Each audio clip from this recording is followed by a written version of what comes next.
अस्सलाम वालेकुम। तो कैसे हैं आप लोग? उम्मीद करती हूँ ठीक होंगे, खैरियत से होंगे। आपकी दुआ से हम भी एकदम ठीक हैं। और हो रहा है दोपहर का टाइम। काम करते करते सुबह से कोई ये टाइम आ गया। ब्लॉग कर रही हूँ मैं स्टार्ट शाम के 4 बजे। और यहाँ बैठे हैं मेरे मियाँ और वो जाने की तैयारी कर रहे हैं ऑफिस। उनको मैंने दे दी है चाय। और बच्चे जो हैं वो तीनों सो गए हैं। वारिस स्कूल से आए थक कर, वारिस वहाँ सो रहे हैं। और मेरी बेटी भी सो गई, इसको बड़ी मुश्किल से सुलाया। तो उसको सुलाने के बाद ही मैंने करा है ब्लॉग का स्टार्ट, क्योंकि वो रो रही थी। तो है बच्चों को बहला के और तीनों को सुला दिया है। मुस्तफ़ा भी अभी सोए हैं। मुस्तफ़ा काफ़ी लेट हो सकता है उठ भी जाए। तो खैर अभी कर दिया है मैंने अपने ब्लॉग का स्टार्ट। और अपने मियाँ जी को भेज रही हूँ ऑफिस। इनकी जाने की तैयारी हो रही है। और बच्चे ना तीनों रोएंगे। सुने, आप जब चले जाते हैं ना इनके सोते में, उठ के वो ज़रूर रोते हैं। रात को आ जाऊंगा, बात करा दो। फ़ोन पे बात करा दूँ, व्हाट्सएप पे। आएंगी नहीं आप? रात को आऊंगा 2 बजे। रात को आएंगे 2 बजे।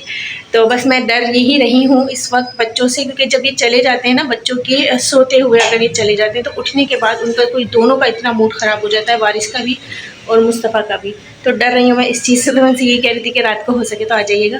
तो 2 बजे कह रहे हैं, क्या हो सकता है मैं 2 बजे तक आ जाऊँ। नहीं तो मेरी व्हाट्सएप पे बात करा देना, वीडियो कॉल पे कर लेंगे ना। फिर आप कॉल उठाते नहीं है कभी। खुद कर लेंगे, चल शुक्र है, आज तो कह रहे हैं खुद कर लूँगा, वरना हम ही लोग कर रहे होते हैं। तो खैर अब इनको ऑफिस भेजते हैं, फिर आपसे मिलते हैं। तो मियाँ जी की हो गया जाने का टाइम और उठकर आ गए हैं मुस्तफ़ा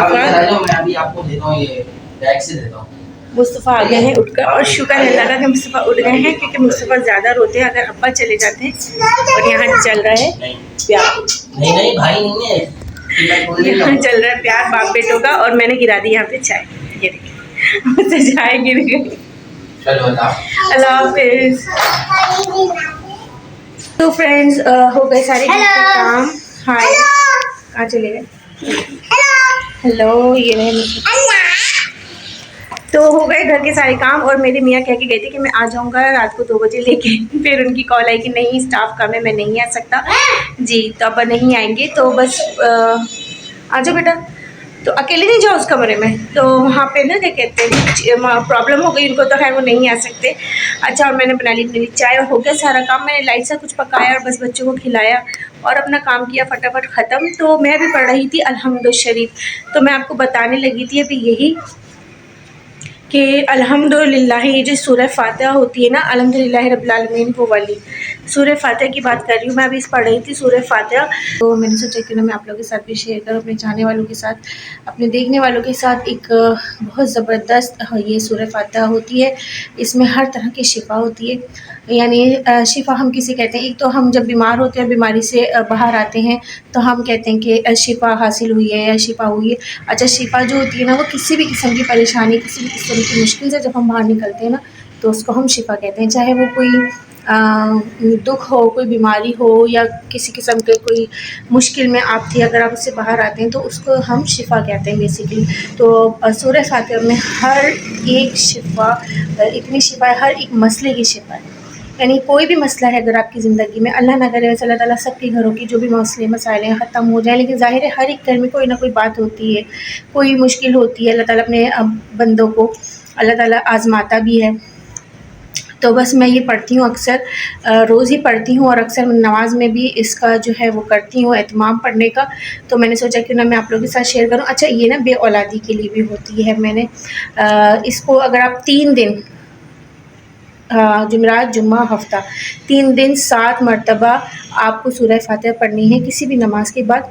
किसी भी वक्त, ज़ोहर के बाद नमाज के बाद या मगरिब की नमाज़ के बाद पढ़ें तो ज़्यादा अच्छा होगा। आप इसको पढ़ें तो इंशाल्लाह जो लोग अल्लाह के हुक्म से, जो लोग साहिब औलाद नहीं हैं और अल्लाह से औलाद की ख्वाहिश करते हैं, इंशाल्लाह अल्लाह ताला अल्लाह के हुक्म से अल्लाह ताला उनको इंशाल्लाह साहिब औलाद भी करेंगे। और जिन लड़कियों की शादियाँ नहीं होती, शादियों के कोई मसाइल हैं, तो उसमें भी उनको ज़रूर फ़ायदा हासिल होगा। तो मैं पढ़ती हूँ अल्हम्दुलिल्लाह शरीफ। अच्छा, इसको ना आप जब भी पानी पिएँ तो पढ़ के फूँकें और पानी पी लें तो उससे भी आपको बहुत ज़्यादा फ़ायदा होगा। कोई भी बीमारी होगी, जिस्म में कोई तकलीफ़ें हैं, जो भी हैं, अब ज़ाहिर है हम लोग जिस तरह की खुराक लेते हैं या जो भी है ज़िंदगी में मामला, तो कुछ ना कुछ तकलीफ़ हर शख्स के साथ है, कुछ ना कुछ मसले मसाइल होते हैं।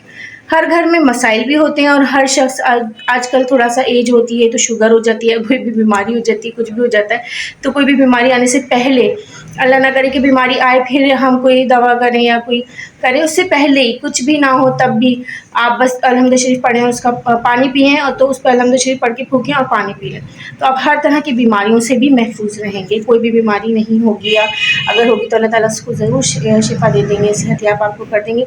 तो मैं तो जब भी पानी पीती हूँ तो उसको पढ़ के फूक लेती हूँ और पीती हूँ। तो अभी मैं वही पढ़ रही थी, तो मैंने सोचा कि आप लोग के साथ भी शेयर करूँ। बहुत सारे लोग तो पढ़ते भी होंगे, और हम लोग तो हर नमाज़ में पढ़ते हैं, तो हम लोगों को तो मुँह ज़बानी याद होती है। बचपन में ही जब कुरान शरीफ पढ़ते हैं तो हम लोगों को तो उसी वक्त याद हो जाती है, तो सबको ही याद होगी। और इतनी आसान है और इसमें इतनी कोई पावर है, ये इतनी कोई ताकतवर है सूरह फातिहा, कि हमें अंदाज़ा ही नहीं होता, क्योंकि हमने बचपन में याद कर ली थी ना, तो हमें अंदाज़ा ही नहीं था। जब बड़े हुए, जब इसके बारे में पता चला, नॉलेज हुई, तो हुआ कि अच्छा ये तो हमें याद है, और इसमें इतनी सारी चीज़ें हैं, इतने अल्लाह ताला ने इसमें फ़वाइद रखे हैं। यानी हर किस्म की मुश्किल, हर किस्म की परेशानी, ज़िंदगी में आपकी कोई भी तकलीफ़ है, कोई भी एनी टाइप ऑफ प्रॉब्लम की मैं बात कर रही हूँ, अगर है तो आप अलहम्द शरीफ पढ़ें और सूरह फातिहा पढ़ें और इसका पानी पढ़ के फूकें, वो पिएँ, अपने बच्चों को पिलाएं, अपने फैमिली मेम्बर्स को पिलाएं, आपके घर में कोई बीमार है उसको पिलाएं, कोई शादी का किसी के साथ मसला है, कोई दुख है, कोई किसी मसले में भी फंसा हुआ है, उसको पिलाएं, वो खुद पढ़े, तो बस इंशाल्लाह अल्लाह ताला उसके सारे मसाइल, सारे मामला सही कर देगा और आपको ज़रूर से शिफ़ा देगा किसी भी किस्म की मुश्किल से। कोई भी मुश्किल है ना, इंसान खुद पढ़ ले, पढ़ता रहे, विर्द करता रहे। तो मैं तो पढ़ती रहती हूँ और इसका पानी भी पढ़ के रख लेती हूँ, अपने बच्चों को भी पिलाती हूँ, मैं भी पीती हूँ, और मेरे घर में तो इसका विर्द रहता है, मैं भी पढ़ती हूँ, मेरे हस्बैंड भी पढ़ते हैं। तो मैंने सोचा कि मैं आप लोगों के साथ शेयर करूँ, और अगर अल्लाह ताला आप लोगों को खुश रखे, आबाद रखे, जब भी ये पढ़ें तो मुझे भी अपनी दुआ में याद रखिएगा। मैं भी आप सबको अपनी दुआ में याद रखती हूँ। अल्लाह ताला आप सबको खुश रखे, आबाद रखे। बस मैं अपने ब्लॉग को यहीं पे कर रही हूँ एंड। आपसे चाहती हूँ इजाज़त। अल्लाह हाफ़िज़।